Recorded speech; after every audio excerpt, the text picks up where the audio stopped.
छत्रपती संभाजीनगर शहरातून आज प्रवाशांच्या जीवाचा आटापिटा करणारी बातमी समोर येते।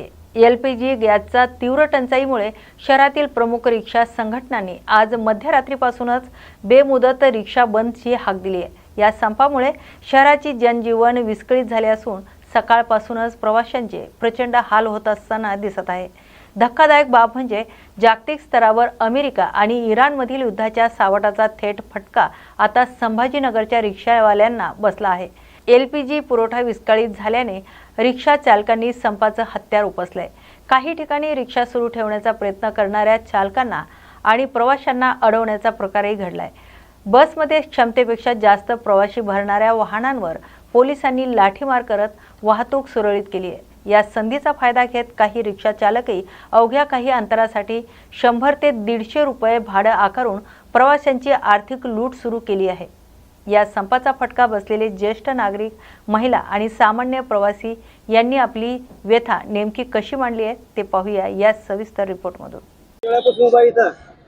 आता बस 2 तास झाले भाऊ, 2 घंटे पण ते रिक्षा बी मिळेना आणि काहीच मिळेना आम्हाला। सकाळी बी आलो आम्ही पुण्याहून तरी बी तिकडून मिळाला ना। आता घरी जायला जाते कोण 1-1.5 तास आपण ठेवली।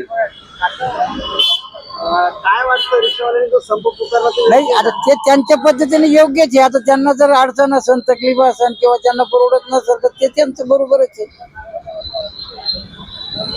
बस वगैरे आता लागली तर बघू, नाही तर मग हाय उभी। काय नाव आपलं? भुईगड। तुम्हाला आम्ही सकाळपासून पाशाने आज तर खूप वैतागलो रिक्षाने। रिक्षा पाहिजे ना, खूप वैतागलो। कुठून आलो आपण? आम्ही पुण्याहून आलेलो आहे। पुण्याहून आलो तेव्हा रिक्षाने लागली आम्हाला। आता इथे 2-3 तास पण थांबलं, रिक्षा नाही लागत। रिक्षा करून एका रिक्षात बसलो तर दुसऱ्या रिक्षावाल्याने उतरून दिलं। बोलवली एक दुसरी रिक्षा पाहिजे, रिक्षावाल्याच्या मागण्या पूर्ण करा। त्यांची मागणी योग्य आहे का? हो योग्य आहे, मागणी पूर्ण करा। काय नाव आहे? मंदाकिनी दाभाडे। आणि किती वेळापासून ते काय प्रॉब्लेम आहे? रिक्षा भेटत नाही सर, प्रॉब्लेम कुठे घेतली तुम्ही? यमजमला। मी डेली जोगेश्वरी ते शिवनील चालतोय।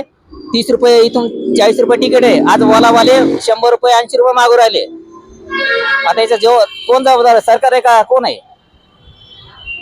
2.5 तास झाले तो उभा आहे, काय करायचं? गाडीच नाही, रिक्षा नाही, गाडी नाही। ओलावाले सीट भरले, कारवाले ते 100, 80, 150 रुपये मागते बाबाचे। आम्ही मजुराले माणसं काय देणार? रिक्षावाल्यांनी जो संप पुकारला ते योग्य आहे का? आता आपल्याला रिक्षाचं काहीच माहित नाही, पण रिक्षा आज माहित झालं। आता मी रात्री 12-1 वाजता येतोय, आता 12-1 ला जातोय। इथं आलो तर गाडीच नाही, 2.5 तास झाले येऊन थांबून। कारवाले येतात, कारवाले 100-150 द्या, 500 रुपये हजरी, 100-150 द्यायला काय द्यायला पुरतंय? जळगाव जिल्ह्यासह चोपडा तालुक्यात यंदा मार्च महिन्यापासूनच उन्हाचा तडका असह्य होऊ लागलाय। एप्रिल आणि मे महिन्यात तापमान 46 अंश सेल्सिअस पर्यंत पोहोचण्याची शक्यता वर्तवण्यात येत असल्याने प्रशासकीय पातळीवर आता मोठी तयारी करण्यात आली आहे। वाढत्या उष्णतेमुळे नागरिकांच्या आरोग्यावर परिणाम होत असून उष्माघाताचा धोका टाळण्यासाठी चोपडा उपजिल्हा रुग्णालयात विशेष उष्माघात कक्ष कार्यान्वित करण्यात आलाय। राज्यात अनेक ठिकाणी उष्णतेची लाट असल्याने नागरिकांनी दुपारी घराबाहेर पडणं टाळावे आणि पुरेशा पाण्याचे सेवन करावे असं आवाहन आरोग्य विभागाकडून करण्यात येत आहे। उष्माघाताची कोणतीही लक्षणं आढळल्यास ती अंगावर न काढता तात्काळ डॉक्टरांचा सल्ला घेण्याचे आवाहन करण्यात आले। मी डॉक्टर प्रसाद पाटील, वैद्यकीय अधीक्षक, चोपडा उपजिल्हा रुग्णालय, चोपडा, जिल्हा जळगाव। नागरिकांना एक आव्हान आहे।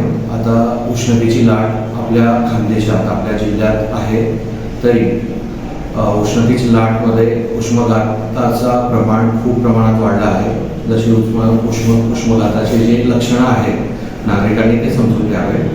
त्वचा कोरडी पडणे, चिडचिडापण, उलटी, मळमळ, वीकनेस या सगळे काही लक्षणं असतील तरी नागरिकांना मी आवाहन करू इच्छितो की त्वरित त्यांनी उपजिल्हा रुग्णालय इथे येऊन प्रथमोपचार घ्यावे। आपल्या चोपडा उपजिल्हा रुग्णालयामध्ये आपण उष्माघात कक्ष प्रस्थापित केला आहे। त्याकरता नागरिकांना आव्हान आहे, घरी ट्रीटमेंट न करता त्यांनी त्वरित उपजिल्हा रुग्णालयात येऊन उपचार घ्यावे, हे असे आवाहन मी आपल्या चोपड्याच्या नागरिकांना करत आहे।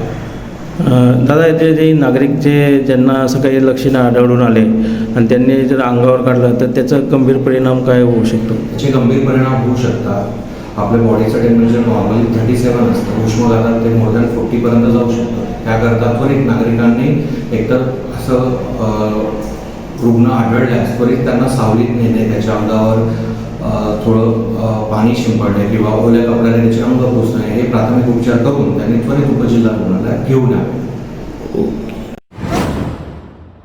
न्यूज मराठी बुलेटिनमध्ये आता आपण येथेच थांबतोय. अशाच नव्या आणि ताज्या अपडेटसाठी पाहत राहा न्यूज मराठी 24/7. नवा भारत, नवा विचार.